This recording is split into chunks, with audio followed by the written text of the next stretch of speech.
Hi! Welcome back to Veera's content channel. ఈరోజు మా breakfast వచ్చి పచ్చి శనగపప్పుతో చేశానండి. టేస్ట్ అయితే సూపర్ ఉంటుంది. పిల్లలు కూడా ఫుల్ ఎంజాయ్ చేస్తూ తింటారు.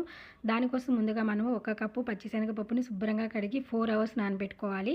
అండ్ 4 అవర్స్ తర్వాత మనము దీన్ని మిక్సీ పట్టుకోవాలి. మిక్సీ పట్టుకునేటప్పుడు 3 టేబుల్ స్పూన్స్ కర్డ్ అయితే యాడ్ చేయాలి.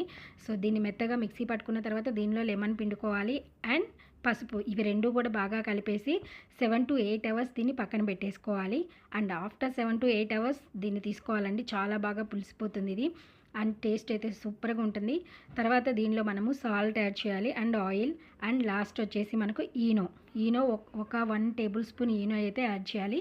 ఇలా చేసిన తర్వాత మనము వేడి వేడి నీళ్లు కాగుతూ ఉంటాయి కదా! దానిలో మనం ఒక గిన్నె పెట్టేసి దానిలో ఇది పెట్టేయాలండి. చాలా టేస్ట్ అయితే సూపర్ ఉంటుంది. చూసారు కదా! అండ్ ఇది పిల్లలైతే ఫుల్ ఎంజాయ్ చేస్తూ తింటారు. దీనిలోకి టమోటా సాస్ కానీ, చిల్లీ సాస్ కానీ ఏదైనా వాడుకోవచ్చు. Thank you for watching.